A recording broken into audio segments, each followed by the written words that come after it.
रब्बिश्रह ली सदरी व यस्सिर ली अमरी वहलुल उक़दतम मिन लिसानी यफ़क़हू क़ौली।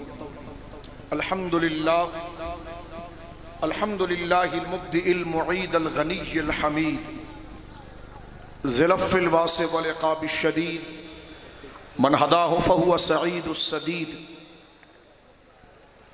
व मन अदल्लहु फ़हुवल बईदुत तरीद यअलमु मा ज़हरा व मा बतना वमा खफिया वमा अलना वमा कमुला वमा हजना वस्सलातु वस्सलामु अला अशरफिल अंबिया खातिमिन नबिय्यीन सय्यदिल मुरसलीन शफील मुज़निबीन सय्यदिल अव्वलीन वल आखिरीन सय्यदिना व हबीबिना नबियना व करीमिना व मौलाना मुहम्मद सल्लल्लाहु अलैहि वसल्लम अब्दुहु व रसूलुहु बिल हुदा व दीनिल हक़्क़ि अरसला।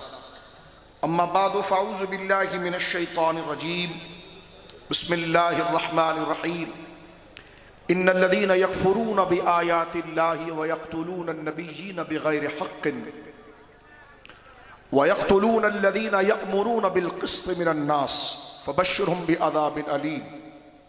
आमन्तु बिल्लाहि सदक़ल्लाहुल अज़ीम बिबरकति इन्नल्लाह व मलाइकतहु युसल्लूना अलन नबी या अय्युहल्लज़ीना आमनू सल्लु अलैहि व सल्लिमू तस्लीमा। अल्लाहुम्मा सल्लि अला सय्यिदिना व मौलाना मुहम्मदिन व बारिक व सल्लिम सलातन व सलामन अलैका या सय्यदी या हबीबी या रसूलल्लाह। कुल्लुहुम मिन रसूलिल्लाहि मुल्तमिसुन गरफ़म मिनल बहरि व रशफ़म मिनद दियमी मुनज़्ज़हुन अन शरीकिन फ़ी महासिनिही फ़जौहरुल हुस्न फ़ीहि गैरु मुनक़सिबी सुम्मा रिदा नबी बकरिन व अन उमरा व अन अलिय्युन व अन उस्मान ज़िल करमी मौलाया सल्लि व सल्लिम दाइमन सरमदा अला हबीबिका खैरिल खल्क़ि कुल्लिहिम। दिल है वो दिल जो तेरी याद से मामूर रहा, दिल है वो दिल जो तेरी याद से मामूर रहा, सर है वो सर जो तेरे कदमों पे कुर्बान गया। अल्लाह की हम्दो सना नबी मुहतरम नबी मुअज़्ज़म बाइस तख़लीक़ अर्द व समा सल्लल्लाहु अलैहि व अला आलिहि व सहबिहि व बारक व सल्लम की बारगाह मुक़द्दसा में इंतहाई मोहब्बत व अक़ीदत के साथ दुर्द व सलाम पेश करने के बाद तमाम तारीफ़ अल्लाह वहदहु ला शरीक के लिए है। आज ये मुक़द्दस और फ़क़ीदुल मिसाल वाक़िअतन फ़क़ीदुल मिसाल अक़ीदा ख़त्म नबूवत और शुहदाए अहले सुन्नत व जमात को, शुहदाए इस्लाम को, शुहदाए नामूस रिसालत को सलामी अक़ीदत पेश करने के लिए, ख़राज तासीन पेश करने के लिए और उनकी अजीम ज़िंदगियों से अपनी नशअत सानिया और अपने नज़रियात और ख़ुतूत ज़िंदगी को उस तजदीदी रास्ते पर डालने के लिए जो सीधी सड़क ये शहर शफ़ाअत नगर की है, इस जद्दोजहद और इस तरबियत के लिए आज ये फ़क़ीदुल मिसाल इज्तिमा मुनक़्क़िद किया गया।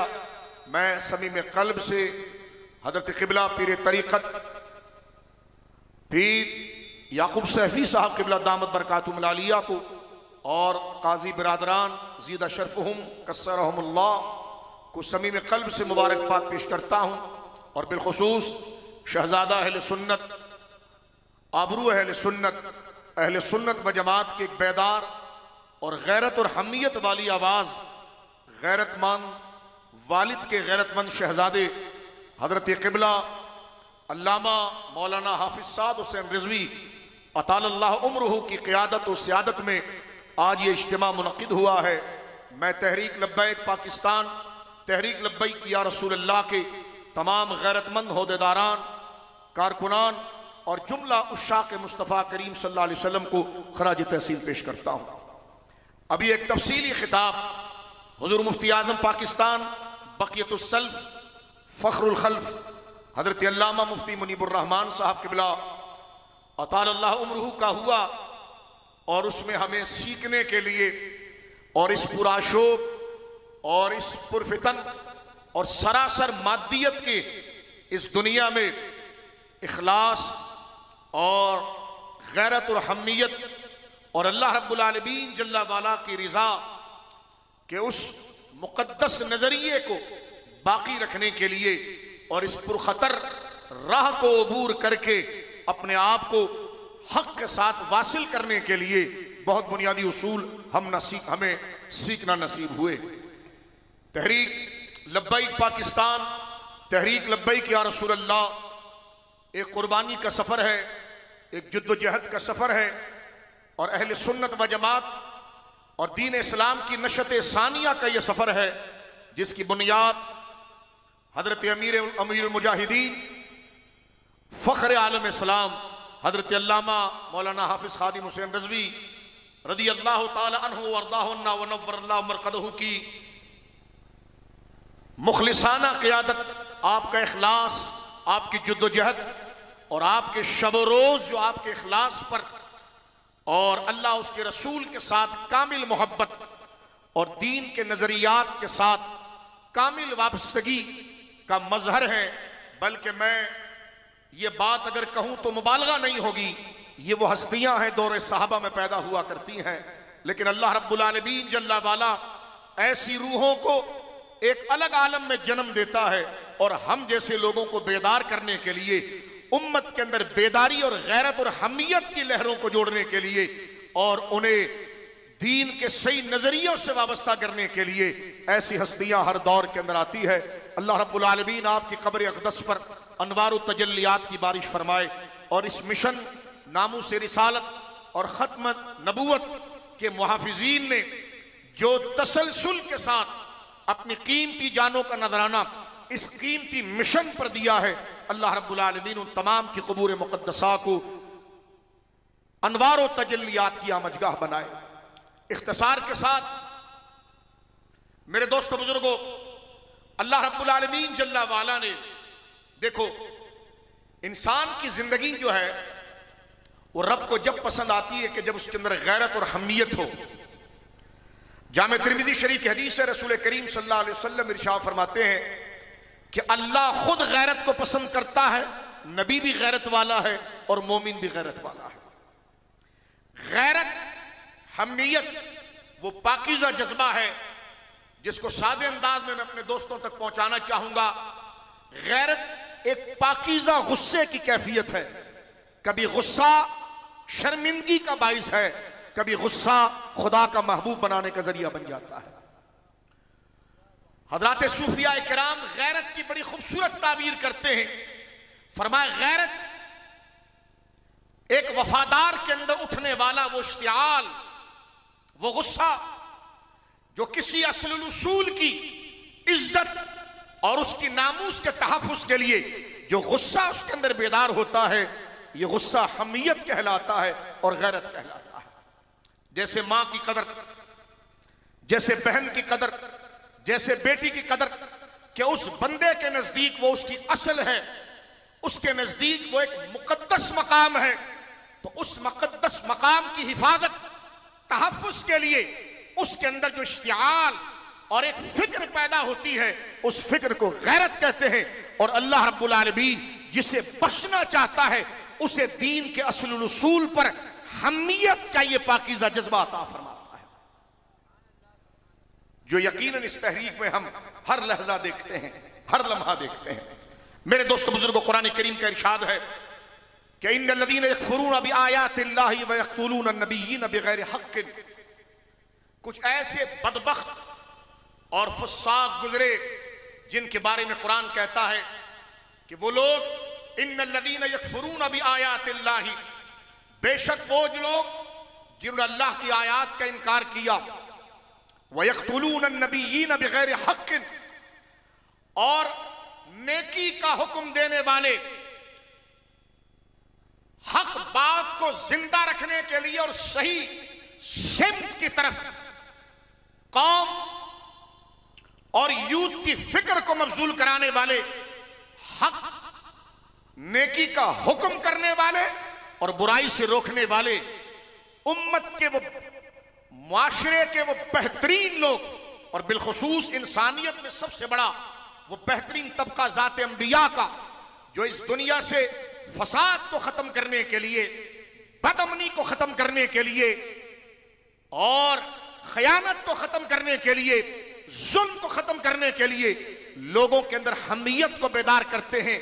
नेकी का तारुफ कराते हैं, नेकी के निफास के लिए उनको तैयार करते हैं और बदी का रास्ता रोकते हैं, वो सबसे पहली जमात हजरत अंबिया की जमात है। लेकिन उनके सामने तागूती साम्राज्य, तागूती एजेंट, तागूती हुकूमतें उन अंबिया का रास्ता रोकती थी। और हदीस पाक में आता है कि एक दिन में बनी इसराइल ने हक के रास्ते पर चलाने वाले और हर हाल में हक कहने वाले और नेकी की दावत और नेकी और सच्चाई का रास्ता दिखाने वाले अंबिया किराम एक दिन में 39 अंबिया किराम को कत्ल किया। एक दिन में 39 अंबिया किराम को बनी इसराइल ने कत्ल किया। अब जो उनके साथ जमात थी, जो उलमा थे, क्योंकि शोहदा को खराज तासीम पेश करने के लिए हम इस बात को जिक्र कर रहे हैं, तो इस आजमाइश के दौर के अंदर, और ये बात सुन लीजिए, आपकी दावत अगर बातिल को चोट ना लगाए तो वो दावत नहीं, वो झूठ है। आपकी दावत जब बातिल को चोट लगाती है तो वही दावत है। हमारे वहां अभी जिस तरह ये नाथवा हमारे गुलाम मुस्तफा साहब मनकबत पढ़ रहे थे, हमारे उलमा देखिए मनकबत, अल्लामा इनी ने एक बड़ी प्यारी बात यहां पर की है कि मनकबत मनाकीब इसकी जमा है। इख्तिसार से अर्ज करता हूं, मनकबत की जमा मनाकीब है और ये बना नकब से है। नकब का माना है सुराख देना। बुखारी किताबुल मनाकिब का मुकदमा देखें आप, माना है सुराख देना, दाख करना। यानी मनकबत सिर्फ अपने लीडर की तारीफ ही नहीं, अल्लाह के महबूबों की तारीफ ही नहीं, ऐसी तारीफ जो उसके दुश्मनों पर चोट लगा दे, जो उसके मद्दे मुकाबिल पर चोट लगा दे। दोनों हाथों में लड्डू लेने वाला वो ना लीडर बनने का हक रखता है, ना उस तारीफ को मनकबत बल्कि चमचागिरी कहा जाता है। मनकबत उसको कहते हैं कि सच को सच कहा जाए और झूठ को उससे तकलीफ पहुंच जाए, जुल्म को उससे तकलीफ पहुंच जाए। तो मनकबत का माना भी यही है। इसीलिए दीन भी इसी तरीके से बयान करना है कि रब राजी हो जाए और तागूत को चोट लगे। और ये आलम दुनिया के अंदर यही चीज एक उम्मती के लिए, एक मोमिन के लिए आजमाइश है कि वो कहेगा कि उन्हें जाना उन्हें माना, न रखा गैर से काम, लिल्लाहिल हम्द, मैं दुनिया से मुसलमान गया। उसके नजदीक ठीक ही वही है, दुरुस्त ही वही है और वाक़अतन ठीक ही वही है जो अल्लाह के नबी दे और जो अल्लाह अता फरमाए।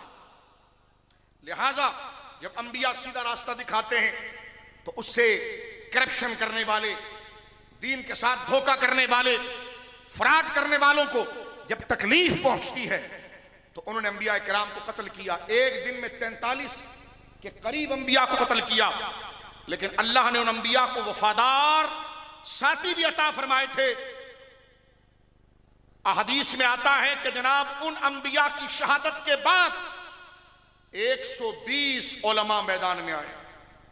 उन उलमा, उन अंबिया के मिशन को संभालने के लिए 120 उलमा उस सच के झंडे को संभालने के लिए, उस हक बात को संभालने के लिए आए। और उन बदबख्तों ने 120 उलमा को भी शहीद किया। तो अल्लाह फरमाता है इन्नल्लज़ीना यकफुरून बिआयातिल्लाहि, वो लोग जिन्होंने अल्लाह की आयतों का इनकार किया, अल्लाह की निशानियों का इनकार किया, हक का इनकार किया, वयक़्तुलून नबिय्यीन बिगैरि हक़्क़िन, और उन्होंने नबियों को ना हक कत्ल किया, वयक़्तुलून अल्लज़ीना यअमुरून बिलक़िस्ति मिनन्नास, और उन उलमा, उन नेक लोगों को कत्ल किया जिनका मकसद पेट नहीं था, जिनका मकसद इंसाफ था, अदल था और कानून था। फरमाया जब उनको मारा तो अल्लाह फरमाता फबश्शिरहुम बिअज़ाबिन अलीम, उनके लिए दर्दनाक अजाब है। लिहाजा शहादतों का नजराना पेश करना, हक के म्यार को बाकी रखने के लिए, हक के झंडे को सलामत रखने के लिए, हक की फिक्र को बाकी रखने के लिए जानों का नजराना पेश करना, यह हिस्सा आम लोगों को नहीं मिलता, या तो अंबिया को मिलता है या अंबिया के कदम के पीछे कदम रखे चलने वाले मुखलिसीन को मिलता है। जामे तिरमिज़ी शरीफ की हदीस है, रसूल करीम से पूछा गया, या रसूल अल्लाह सल्लल्लाहु अलैहि वसल्लम अय्युन नास अशद्दु बला, अल्लाहु अकबर। इस हदीस को तहरीक लब्बैक के अलावा शायद ही कोई समझ सके। सुन लीजिए और इस हदीस को पढ़ते हैं अपने दर्जे में हमें अमीरुल मुजाहिदीन की जिंदगी याद आती है, फजल हक इमाम हुर्रियत की जिंदगी याद आती है, इमाम रब्बानी की जिंदगी याद आती है। ये वो हस्तियां हैं जो अपने जमाने में अपने बड़ों के परतों बनते हैं।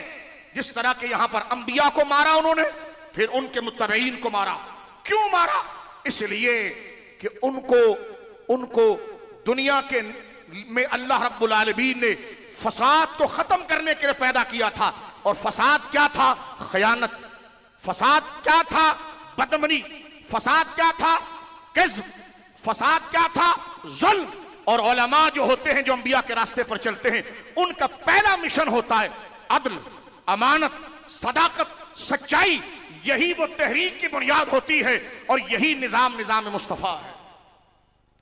पूछा गया, या रसूल अल्लाह अय्युन नास अशद्दु बला, या रसूल अल्लाह सबसे ज्यादा मुश्किलें किन पर आती हैं? सुनो तहरीक लब्बैक के कारकुनों, ये रसूलुल्लाह से सवाल पूछा गया। जो थोड़ी सी, वो कहते ना शेर तो कहीं और का है कि जो थोड़ा सा उधर हो जाए तो उसको निकाल दो, इसलिए कि जिसने किताब इश्क में नाम लिखवा दिया है तो उसको आजमाया जाएगा, उसको आजमाया जाएगा। मेरे आका शेखुल इस्लाम वल मुस्लिमीन सरकार दाता गंज बख्श अली हजवेरी अलैहिर्रहमान ने अपनी मुकद्दस और मुबारक किताब कश्फुल महजूब शरीफ में जिक्र फरमाया इश्क के बयान में कि इश्क वो सफर है कि बंदा जब इश्क, क्योंकि इश्क खुद सुपुर्दगी का नाम है, खुद को महबूब के हवाले कर देने का नाम है, और इश्क का मरकज सीना होता है, दिमाग नहीं होता। क्योंकि इश्क जो है वो ईमान है, इश्क खुद सुपुर्दगी है। अकल के अंदर, अकल जो है वो खुद गर्जी लाती है कि मेरा क्या होगा, और इश्क बताता है महबूब की बात का क्या होगा। यह है ईमान। और मैं समझता हूं कि आप अमीरुल मुजाहिदीन के तरबियत याफ्ता हैं, आपसे बेहतर इश्क और अकल के फर्क को और उसके मफहूम को कोई और नहीं समझ सकता। बेखतर कूद पड़ा आतिश नमरूद में इश्क, अकल महव तमाशा है लबे बाम अभी। और इसी को इमाम अहमद रजा ने फरमाया, दिल को जो अकल दे खुदा तेरी गली सजाएगी। एक साहब कहने लगे, दिल में भी अकल होती है? मैंने कहा, मेरा इमाम जिस अकल की बात कर रहा है तू उसको अकल से ना सोच, उसको ईमान से देख तो तुझे समझ में आएगी। क्योंकि दिल में जो अकल होती है वो ईमान होता है और उसको इश्क सादिक कहते हैं। तो इश्क, जब इश्क आ जाए तो फिर उसमें आजमाइश होती है। हजरत दाता साहब रहमहुल्लाह लिखते हैं कि इश्क की आजमाइश क्या है? फरमाया, इश्क की आजमाइश ये है कि जब बंदा महबूब के थोड़े को ज्यादा समझे और खुद के ज्यादा को थोड़ा समझे। जैसे सैयदना हजरत फारूक आजम, जब आपने हजरत उसामा बिन जैद को 4,500 दिरहम दिए, जामे तिर्मिज़ी में है, तो आपका बेटा सामने आ गया और कहने लगा, उसामा तो कहीं नजर नहीं आया, मैं तो रसूलुल्लाह के साथ गज़वात में रहा, मुझे आपने 4,000 क्यों दिया? फरमाया, इसलिए कि उसामा का बाप तेरे बाप से ज्यादा रसूलुल्लाह को महबूब था। हालांकि ऐसा नहीं है, हजरत फारूक आजम ही महबूब है, तवातुर से हदीसें हैं। लेकिन ये इश्क की मंजिल है कि जिसमें मुहिब को अपने महबूब का थोड़ा भी ज्यादा नजर आता है और अपना ज्यादा उसकी बारगाह में थोड़ा नजर आता है। और एक बात आगे ये है कि तहरीक लब्बैक वाले इस बात को सुन ले। मैं उस शहीद के घर वालों से ताज़ियत करना चाहता हूं, लेकिन यह सरमाए इफ्तिखार उनके कदमों में रखना चाहता हूं। गौर कीजिए, हजरत अबू बकर शिबली रदी अल्लाह ताला के एक वाक़या हजरत दाता साहब ने नकल किया। फरमाते हैं कि हजरत अबू बकर शिबली रदी अल्लाह उनको लोगों ने मजनू समझा, पागल समझा बगदाद का, और उठाकर कैद खाने में डाल दिया। सुबह मुरीदीन आ गए, हल्का बनाकर खड़े हो गए, रो रहे थे। तो आपने जेल की सलाखों के पीछे से देखा और फरमाया, तुम रोते क्यों हो? कहने लगे, हुजूर आप हमारे मुर्शिद हैं, आपको कैद कर दिया गया है तो हमें खुशी थोड़ी होगी, हम तो रोएंगे। फरमाया, ये क्या बात हुई, क्यों ऐसा कर रहे हो? कहा, हमें आपसे इश्क है। फरमाया, अच्छा मुझसे इश्क है? कहां का सोच लो, कहां का हुजूर आपसे इश्क है इसलिए रो रहे हैं। आपने जमीन से पत्थर उठाया और उनको मारना शुरू किया, वो भागने लगे। फरमाया अजीब हो, इश्क भी करते हो और इश्क की बला से डरते भी हो, इश्क की बलाओं से डरते भी हो। यही सवाल जनाब सैयद आलम से हुआ, बात को समेटते हुए कि अय्युन नास अशद्दु बला या रसूल अल्लाह, या रसूल अल्लाह दुनिया में सबसे शदीद बलाएं किस पर आती हैं? लोगों को कनाडा की नेशनलिटियां मिलती हैं, बाहर के सफर मिलते हैं, तवज्जो है, और हम उस पर कोई हरीस नहीं, थूकते भी नहीं है, बिहम्दिल्लाह ताला थूकते भी नहीं है। बात ये बात बनाना चाहते, कहीं जाना मुमानियत नहीं है, लेकिन अकीदा बेच कर जाना माज़अल्लाह। तेरी जबान लड़खड़ा जाए फिर जाना, तवज्जो है, फिर जाना। हमारे एक दोस्त कहने लगे, मेरे दोस्तों, जिस वक्त अमीरुल मुजाहिदीन रज़ी अल्लाह ताला जिस वक्त आप इस्लामाबाद के धरने में थे, रब्बीउल अव्वल के करीब के दिन शायद चल रहे थे, हमारे एक दोस्त के पास एक बंदा पूछा कि आपके अमेरिका का वीजा भी बाकी है? आपके अमेरिका का वीजा भी बाकी है, चले अप्लाई करते हैं और चलते हैं। उसने कहा कि देख यार, वहां जाऊंगा डॉलर तो बहुत मिलेगा, लेकिन वहां से खादिम हुसैन अपनी व्हील चेयर पर बैठकर खत्म नबूवत का नारा लगा रहा है रज़ी अल्लाह ताला। ये उसके जज्बात में आपको बता कि अगर मैंने अब वहां जाने की बात की है तो ये जुमा मुझे जरा संभाल के पढ़ाना पड़ेगा, अगला जुमा और संभाल के पढ़ाना पड़ेगा। दिन जितने करीब आएंगे मिनहाजी मेरी बातों को नोट करेंगे। वहां इमिग्रेशन में पूछा जाएगा, उसने कहा लानत भेजता हूं ऐसे वीजे के ऊपर, पासपोर्ट ही उठा के फाड़ दिया। फरमाया छोड़ा इसको, बात यही है कि दिल है वो दिल जो तेरी याद से मामूल रहा। मकाम मुस्तफा को बयान करते हुए दिल अगर चोरी खाए तो तुम क्या सैयद हुए, तुम क्या आलिम हुए, तुम क्या बुजुर्ग हुए, तुम्हें क्या हासिल हुआ? खुदा की कसम ये देखे हदीस पाक मौजूद है, फरमाया अय्युन नासो अशद्दु बला या रसूल अल्लाह, सबसे बड़ी मुसीबतें किसके पीछे आती हैं? सरकार ने फरमाया अल अंबिया। अल अंबिया, जब तुझे कोई दीन के नाम पे ताना देना तो सदा शुक्र कर कि तेरा नाम रजिस्टर में आ गया। ये भागने का वक्त नहीं, ये खड़े होने का वक्त है। सरकार से पूछा गया या रसूल अल्लाह अय्युन नास अशद्दु बला, सबसे ज्यादा परेशानियां किस पर आती है? सरकार ने फरमाया अल अंबिया सुम्मा अमसल फलमसल। फरमाया सबसे ज्यादा परेशानियां दुनिया के अंदर, सबसे ज्यादा परेशानियां। मैंने कहा 75 साल का बुढ़ा हो गया, गाल तेरे लाल हो रहे, मिर्जाई दंदना रहे, तेरे गाल लाल हो रहे। तवज्जो है, ऐसे भी शैतान है जो कौम में शेख बने। सबका पर्दा चाक किया अमीरुल मुजाहिदीन ने और बता दिया इज्जत उसी की होगी जो उनके नाम की बात करेगा। सब चुंगल से निकाल दिया, सारे हिजाबात हटा दिए। तसव्वुफ में हिजाब उसको कहते हैं जो मकसूद से दूर करे, वली वही होता है जो हिजाब चीर दे और मकसूद से वासिल। और बता दिया मेरे दोस्तों बुजुर्गों, अल्लाह ये वक्त गवाह है, ये बात मैं आपसे दिल की कर रहा हूं। और गौर कीजिए, आप पूछा गया हुजूर सबसे ज्यादा परेशानी किस पर आती है? कीमती खिताबात होने में बात को यहां समेट रहा हूं। सबसे ज्यादा परेशानी किस पर है? जुमला समझ रहे हैं आप? अय्युन नास अशद्दु बला। लफ्ज बला का माना हम कैसे उर्दू में ढालें? अरबी से अगर ताल्लुक हो तो बंदे के रोंगटे खड़े हो जाते। फरमाया सबसे ज्यादा बलाएं किस पर आती हैं? फरमाया जो अल्लाह के महबूब होते उन पर आती हैं। जिस दिन तेरी तहज्जुद कबूल हो गई ना, जिस दिन तेरा इश्क रसूल कबूल हो गया ना, जिस दिन तेरा अंगूठा चूमना कबूल हो गया ना, जिस दिन तेरा खड़े होकर सलाम पढ़ना कबूल हो गया ना, जिस दिन तेरा मोहम्मद रसूलुल्लाह पढ़ना कबूल हो गया ना, कैसे पता चलेगा? मैंने कहा जिस दिन मिर्जा तुझे तिरछी आंखों से देखेगा, सुलह कुल्ली तेरे लिए दांत चबाएगा, समझ जाना दुआएं भी कबूल हो गई, मिलाद भी कबूल हो गया। फरमाया अय्युन नास अशद्दु बला, या रसूलल्लाह सबसे ज्यादा दीन में दुनिया में परेशानी किस पर आती है? फरमाया जो अल्लाह के महबूब होते हैं, अंबिया पर सबसे ज्यादा परेशानी आती है। फिर हुजूर ने फरमाया सुम्मा अमसल, फिर जो उनके रास्ते पर होते हैं, फल अमसल, फिर जो उनके रास्ते पर होते हैं। आगे कमाल बात मेरे आका ने फरमाई।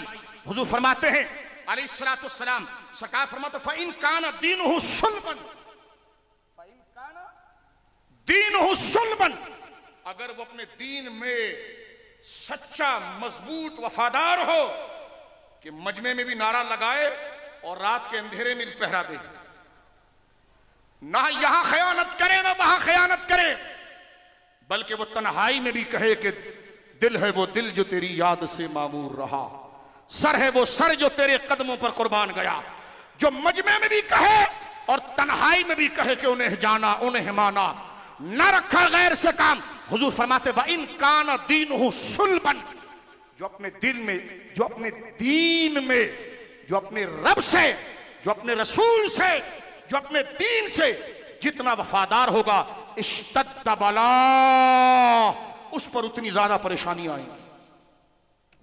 समझ गए आप? अब मुतमईन हो गए? इसलिए करबल के शहंशाह को जब तलवार लगती है तो कहता है फुस्तु बिरब्बे काबा। मौला अली की गर्दन पर जब तलवार आती है तो कहते हैं फुस्तु बिरब्बे काबा। हमने कहा यहां तो जान जा रही है, इधर आप कह रहे हैं मैं कामयाब हो गया। फरमाया हां, जितनी ज्यादा मुशक्कत आई उतनी ज्यादा ही शायद मैं उनकी निगाहों में आ गया। तो फरमाया व इन काना दीनुहु सुल्बन इश्तद्द बला। और सुनो सुले कुलियो, आगे नबी पाक ने फरमाया व इन काना फी दीनिही रिक्का, जितना उसका दीन ढीला ढाला होगा, जितना उसका दीन ढीला ढाला होगा, जितना उसका दीन, इधर अल कौलुल जली में कुछ, उधर कुछ, उधर कुछ, उधर कुछ। मैंने कहा तुम जैसे कुत्ते ना होते तो मुजद्दिद अल-फिसानी के बाद, तुम जैसे दीन फरोश ना होते तो इमाम अहमद रजा का चेहरा कब देखते हैं, तुम जैसे वक्त के असर के गद्दार ना होते तो कौम को खादिम हुसैन रिजवी कब मिलता। लिहाजा सुनिए मेरे दोस्तों, हुजूर फरमाते कि वो अपने दीन में ज्यादा वफादार होगा उस पर ज्यादा परेशानी आएंगी। स्ट्रेट फायरिंग की गई। आज कहते हैं कि जनाब चादर और चार दीवारी। मैंने कहा तुम्हारे पास भी चादर है, तुम्हारी भी चार दीवारी है। वो वीडियो आई नहीं अभी तक शायद। मैंने कहा आपके पास भी चार दीवारी है। मैंने कहा जब उलमा को गिरेबानों से घसीटा गया, उनके मदरसों के अंदर रेत ऐसी मारी गई, मैंने कहा वो कोई नशा नहीं करते थे, वो कुरान पढ़ाते थे। उनको घरों से घसीटा गया, रोडों पर मारा गया, तुम एक शैल से भाग गए। वो हिजड़ों, पहरा देना उसका काम होता है जिसके दिल में वफादारी होती है इश्क रसूल। हमने तो पहला कहा था तुम्हारे लिए एक शैल काफी है, इसीलिए कि जनाब रसूल, क्योंकि वाइन काना दीनुहु सुल्बन, जो अपने दीन में जितना वफादार होगा, इवज नहीं मांगना। मोमिन इवज क्या होगा? हाफिज साहब हमारा क्या होगा? ना ना ना ना ना ना ना ना ना ना ना, इसलिए कि तुम पर बलाएं आ इसलिए रही हैं कि खुदा ने तुम्हें कबूल कर लिया। मोमिन आखिरत में नतीजा मांगता है और जद्दोजहद करता है, दुनिया में नतीजे पर नजर नहीं रखता। हाँ, अच्छी से अच्छी कोशिश करता है। शैतान कहता है कि मैं तूने पहरा भी दिया, धरना भी दिया, सारे मामलात किए, हासिल तुझे क्या हुआ? तू कहना हासिल यही हुआ कि जब तक मैं सख्ती झेलता रहा मुझे अपना आप याद ना आया, मोहम्मद अरबी का दीन याद रहा। यही मेरी कामयाबी थी। हुजूर फरमाते व इन काना दीनुहु रिक्का, अगर वो फुसफुसा अकीदा रखने वाला हो, उसके दीन में रिक्कत होगी। तो सरकार ने आगे जुमला देखें कैसी नफरत का जिक्र किया, आगे तफसील नहीं फरमाए। फरमाया उब्तुलिया अला हस्ब दीनिही, जैसा उसका दीन होगा वैसी आजमाइश आएगी। जैसा उस उधर कहा शद्दो बला, जो दीन में तसल्लुब रखेगा उसे बलाएं ज्यादा आएंगी। और फरमाया जो ढीला डाला होगा, हर पांव में फिट आएगा, हर जगह फिट आएगा। यहाँ सुन्नी शिया इत्तेहाद, उधर कहता है यहूदी मोमिन इत्तेहाद। मैंने कहा मरेगा तो किस मौत मरेगा? एक मैयत थी गायब हो गई, किसी को कंगी मिल रही होगी, किसी को चड्डी। मैंने कहा मिनहाजी ढूंढेंगे किसको? 100 अकीदों फसाद का मरकज इस वक्त का दज्जाल। और मैं बात को खत्म करना चाहता हूं, सुनिए, ये दज्जालियत का दौर है। क्योंकि दज्जालियत का दौर, मैं कोई बिहम्दिल्लाह ताला ऐसे जज्बात में नहीं बोल रहा कि जिसमें अकल फतूर का शिकार हो। मैं बड़े हौसले से आपसे मुखातब हूं और ये बात आप तक पहुंचाना अपनी इल्मी और अपनी खानदानी जिम्मेदारी समझता हूं। सुनिए इस बात को, अल्लाह मुझे भी इस पर कायम रखे आप बुजुर्गों के सदके। ये दज्जालियत का दौर है। आप कहेंगे दज्जालियत का दौर क्या होता है? मैंने कहा हवस का दौर, लालच का दौर। बुखारी शरीफ पढ़िए, मुस्लिम शरीफ पढ़िए। जब दज्जाल आएगा ना, दज्जाल, तो दज्जाल के जो गुण गाएंगे, क्योंकि हर चढ़ते सूरज को सलाम करने वाले, इसकी हुकूमत आई तो उसमें फिट हो गए, उसकी हुकूमत आ गई उसमें फिट हो गए, उसमें हुकूमत आ गई। किसी के साथ जुड़ना गलत बात नहीं, लेकिन नजरिए के साथ जुड़ना जरूरी है। नजरिए के साथ। दज्जालियत का दौर क्या है? दो जुमले सुनिए, ये फिक्री नशिस्त है। दज्जालियत का दौर है हवस। हमारा क्या होगा, कितना मिलेगा, कितनी सहूलत होगी, क्या क्या मामलात होंगे, क्या क्या इल्जाम, क्या क्या सहूलियात होगी। उन्होंने कहा जी दीन पर हमला हो गया है, ये मामलात हो गए, तो का बयान बदलेंगे। कभी कहेंगे नामुस रिसालत का कानून हमने बनाया, कभी कहेंगे हम तो उधर मौजूद ही नहीं थे। दज्जालियत का दौर। जब दज्जाल आएगा, रसूल करीम फरमाते हैं कि वो वयअमुरुस्समाअ फतुमतिरु, अल्लाहु अकबर, फितना देखें, वो सख्त आसमान को जहां सूरज निकला होगा उसको क्या बारिश बरसा। तो हुजूर फरमाते फितने का वक्त होगा, बारिश बरसना शुरू हो जाएगी। वयअमुरुस्समाअ फतुमतिरु। एक तो इसमें दूसरे बदमज़हबों का भी रद्द है कि जो कहते वली के चाहने से कुछ नहीं होता। मैंने कहा यहां दज्जाल हुक्म देगा तो बारिश होगी। जब शर को इतनी कुल्ली छुट्टी दी जाएगी, वयअमुरुस्समाअ फतुमतिरु वयअमुरुल अर्द फयुंबितु, मुस्लिम शरीफ। फरमाया जमीन को हुक्म देगा, बंजर जमीन सब्जा उगाएगी। अल्लाह अकबर, कितनी बड़ी आजमाइश होगी। होगा वो झूठा, होगा वो झूठा, लेकिन हमें आजमाएगा कैसे भाई? जो दिन के 12 बजे सख्त धूप में बारिश बरसा दे तो बंदा उसको दज्जाल कहेगा या मुर्शिद कहेगा? बचेगा बंदा कैसे? यह आजमाइश होगी। लेकिन जो सही लोगों के साथ होंगे, सुनते चलिए आखिरी बात, वो कहेंगे तू जो दज्जाल है, तू दज्जाल है, तेरे बारे में हमारे नबी ने कहा था। इसलिए कि ये हमारे नजदीक ये तेरी बनावटी करामतें कुछ नहीं। जरा ये बता तू हुजूर के बारे में क्या कहता है, जरा ये बता तू सहाबा के बारे में क्या कहता है, ये बता तू खत्म नबूवत के बारे में क्या कहता है। दज्जाल को पकड़ा जाएगा नजरिए से, और जो लोग कहेंगे वाह वाह, जिसके इशारे से बारिश हो रही है वो तो हमें गांव देहात से निकाल कर सोनों के महल में रख सकता है, वो कहेंगे जी बिल्कुल हम आप पर ईमान ले आए। उसके हाथ पर बिकेगा कौन? नौजवानों, जो दुनिया चाहेगा, जो हवस चाहेगा, वो उनको उठाएगा और अपनी जन्नत में डालेगा, और वो वहां से सीधा जहन्नम में चला जाएगा। ऐसा है कि नहीं, बोलिए। और जो कहेंगे कि नहीं तू अगर बारिश बरसा दे, हम कोई बात नहीं कर रहे, लेकिन ये तू ठीक कर रहा है कि गलत कर रहा है, जाहिरी बात से हम मुतासिर नहीं होंगे, तो उससे पहले हम पूछेंगे कि तू हमारे नबी के बारे में क्या कहता है। यानी एक एक अकीदा मालूम किया जाएगा। वो कहेगा, जो वो इनकार करेगा तो मुसलमान कहेंगे कि तू दज्जाल है, तू दज्जाल है। वो कहेगा मैं तुम्हें सहूलतें दूंगा, तुम्हें गाड़ियां मिलेगी, तुम्हें अच्छे घर मिलेंगे, तुम्हें लग्जरी। मोमिन कहेंगे थूकते हैं इस लाइफ पर, हम दीन के साथ गद्दारी कर रहा है, हमारे मिशन और शरीयत के साथ गद्दारी कर रहा है, तो हमें इसकी क्या जरूरत। वो मोमिनों को कत्ल करेगा और डालेगा अपनी जहन्नम में, और वो मोमिन उस वफादारी की वजह से जन्नत में जाएगा। ऐसा है कि नहीं? आज हर मौली साहब को पता है कौन सही है कौन गलत है, लेकिन मुदाहनत है। क्या है? इल्ला माशा। मुदाहनत का माना यह होता है अपनी सहूलत के लिए दीन को जलील करना, अपनी सहूलत के लिए दीन को जलील करना। आज मैं यह कहना चाहता हूं, बड़े बड़े इशूज खड़े हो रहे हैं पाकिस्तान के हवाले से, अकीदे के हवाले से, लेकिन जुबानें मिंबरों पर बंद रहती है अक्सर। क्यों? अपनी जाती सहूलत के लिए। मैंने कहा किस मुंह से तुम आईने में मुंह देखते हो, किस तरह तुम खुदा को सजदा करते हो।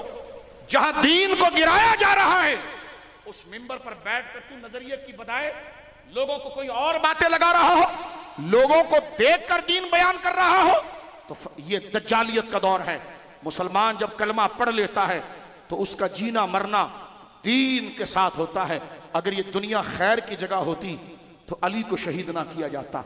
ये दुनिया अगर पसंद जगह होती तो करबल के मैदान में सैयदुल शुहदा इमाम हुसैन के बदन पर घोड़े ना दौड़ाए जाते। अगर ये दुनिया कोई कदर की होती तो ओहद में मेरे आका के चेहरे पर तलवार ना मारी जाती। अगर ये दुनिया कोई हैसियत वाली होती तो बदर के अंदर वो शुहदा की लाशें जमीन पर पड़े ना होती। पता चला दुनिया मोमिन के लिए अजर की जगह नहीं है, वो आखिरत की जगह है। अजर की जगह कौन सी है जे? आखिरत। लिहाजा इस मिशन के साथ जुड़कर आपने अपनी आखिरत कमा ली। और बात यहां पर खत्म हो गई एक जुमले पर। किसी के जहन में यह होगा तो क्या हमारे घर लूट जाएंगे? मैंने कहा यह बात तो मैंने नहीं की। किसी ने कहा जनाब जो है वो हमारे खानदान बर्बाद हो जाएंगे। मैंने कहा यह बात तो मैंने नहीं की, लेकिन तुम्हें मफहूम बताया है। आखिरत चाहिए तो ऐसी आजमाइशें आती हैं। और कुरान ने कहा वमा युलक्काहा इल्लल्लज़ीना सबरू वमा युलक्काहा इल्ला ज़ू हज़्ज़िन अज़ीम। फरमाया कामयाब थे वो लोग जो ले गए सब्र करके इस दौलत को। खुदा कहता है वमा युलक्काहा इल्ला ज़ू हज़्ज़िन अज़ीम। यही वो लोग थे जो दुनिया का हल्का होना और रब के और रसूल के हुक्म का वजनी होना, आखिरत का अहम होना, इस बात को समझ लिया। इल्ला ज़ू हज़्ज़िन अज़ीम, सबसे ज्यादा किस्मत वाले वही थे। एक जुमला अर्ज करता हूं, हम पीर ढूंढते हैं, पीर के बगैर रह नहीं सकते। मैंने कहा जी अच्छी बात है, पीर ढूंढते हैं। तो मैंने कहा पीर क्यों ढूंढते हो? कह लगे जिसकी थाने में चलती है, जिसकी असेंबली में चलती है, जो मिडल मैन बनकर इस्लामाबाद में बैठकर कोई जोड़ तोड़ कराए गवर्नमेंट से। तो मैंने कहा वजीर आजम से मुरीद हो जाओ भाई। फिर इसी मकसद के लिए मुरीद होना है तो फिर थाने के SHO साहब से ही हो जाओ, फिर वजीर ही से हो जाओ। क्योंकि जब पीर पकड़ना दुनिया के लिए है तो जो दुनियादार है उनसे मुरीद हो जाओ। तो कहने लगे शाह साहब फिर बंदा पीर पकड़ता क्यों है? मैंने कहा मेरा आका इमाम रब्बानी कहता है अल मुरीदु ला युरीदु इल्लल्लाह। मुरीद पीर पकड़ता इसलिए है कि वो मुझे अल्लाह तक पहुंचा दे, अल्लाह तक। जिसके पास खुदा का रास्ता ही नहीं है तो कहने लगे कि क्या अगर अल्लाह वाले का रास्ता पकड़ लेंगे तो हमारे घर का क्या होगा, हमारी बच्चियों की शादियों का क्या होगा, हमारी गुर्बत का क्या होगा? मैंने कहा मेरे सादा सुन्नी, जब खुदा मिल जाएगा तो फिर परेशानियां रहेंगी कहां पर? जब खुदा मिल जाएगा तो फिर ये आफतें रहेंगी कहां पर? तो जब खुदा के बंदे हम हैं तो खुदा को तलाश करें, खुदा के बंदे हम हैं तो खुदा को तलाश करें। 1 अरब डॉलर लिया जा रहा है वर्ल्ड बैंक से, गिरवी क्या रखा जा रहा है? अपना बंगला। 1 अरब डॉलर में गिरवी क्या रखाया जा रहा है? अपनी स्टील मिल? नहीं, अकीदा खत्म नबूवत, मदारिस, मसाजिद। जुल्म की इंतहा है। वो 1 अरब रुपया भी इनकी अय्याशी में जाएगा, लेकिन गोरे के बूट पॉलिश करके अरब रुपया मांगा क्यों जा रहा है? वो कहेंगे खत्म नबूवत। वो कहेंगे ये अपना घर गिरवी लगाते, वो ये कहते कि अपना घर हमारे पास रखो तो हम करो 1 अरब रुपया देंगे। नहीं, वो कहते हैं निसाब से जिहाद की आयतें निकालो, मदरसे पर पाबंदियां लगाओ, मस्जिदों के ऊपर पाबंदियां लगाओ, मिंबर पर पाबंदियां लगाओ। वो ये कहते हैं कि खत्म नबूवत के उस दस्तूर को खत्म करो। तो सुन लीजिए, ये कर्जा सियासतदान अपने घर को गिरवी रखकर नहीं लेता, इस्लाम को गिरवी रखवा कर आता है। इतना हक वाज़े होने के बाद भी बात खत्म कर रहा हूं। हमारे पास जिंदगी कितनी रह गई? चंद सांसों की। इस पर भी अगर मैं और आप ना समझें तो कब समझेंगे? मौत का एक झटका आएगा, सारी चीजें धरी की धरी रह जाएगी।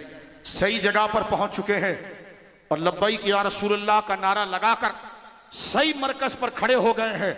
आप नतीजा क्या चाहते हैं? मिल गया ना नतीजा कि दिल में कोई और नहीं है, सिर्फ दीन की वफादारी है। तो यही तो वो नतीजा है जो लोगों को तहज्जुदों में नहीं मिला, खुदा ने तुम्हें ऐसी अता फरमा दी। लिहाजा मिशन के साथ जमे रहिए, अच्छों के साथ जमे रहिए, उनको दुनिया के प्रोटोकॉल में ना तोलें, उनको नबी पाक की शरीयत और इत्तिबा में तोलें। इसलिए कि हुजूर ने फरमा दिया सबसे ज्यादा परेशानियां नबियों पर आती हैं।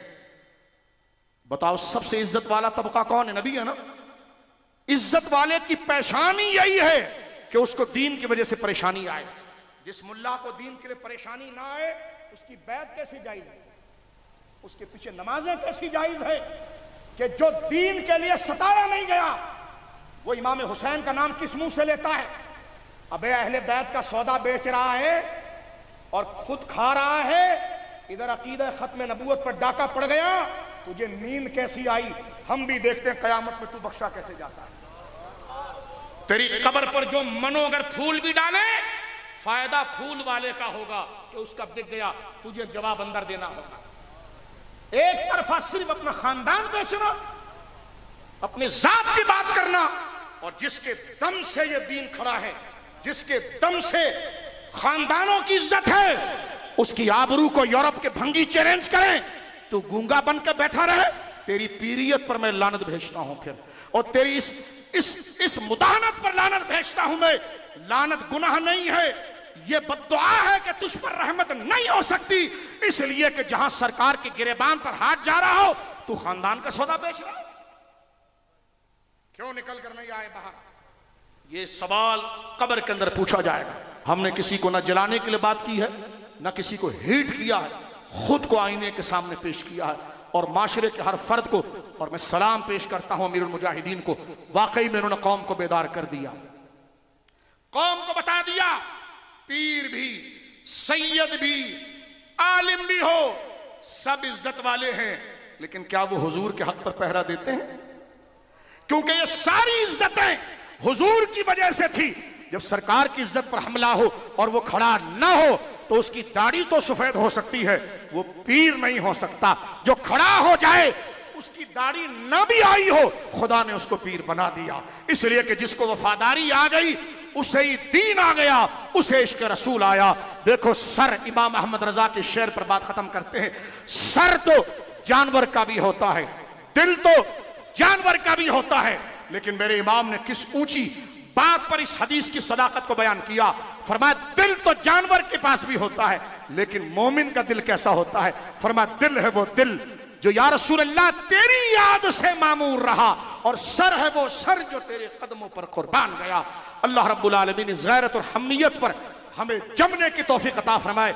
ये कलिमात हमारे लिए अमल में तब्दील फरमाए, और कल क़यामत के दिन अमीरुल मुजाहिदीन जैसे गैरतमंद लोगों के कदमों में खुदा हमारा हशर फरमाए कि वास्ता प्यारे का ऐसा हो जो सुन्नी मरे, यूं न फरमाए तेरे शाहिद के वो फाजिर गया। अर्श पे धूमे मचे वो मोमिने सालेह मिला, ओ फर्श से, ये लाहौर की जमीन ने बता दिया कि फर्श से मातम उठे वो तैयबो ताहिर गया। अल्लाहुम्मा तवफ़्फ़ना मअल मुस्लिमीन वल्हिक़ना बिस्सालिहीन व आखिरु दावाना अनिल हम्दुलिल्लाहि रब्बिल आलमीन। ताजदारे खत्म नबूवत, ताजदारे खत्म नबूवत, गुलाम है, गुलाम है, गुलाम ये रसूल में। अब ना बल्ला चलेगा, ना पतंग चलेगा, ना कुर्सी चलेगी, ना कुछ चलेगा। अब सिर्फ चलेगा नाम दीन का कि गुलाम है, गुलाम है, गुलाम ये रसूल में।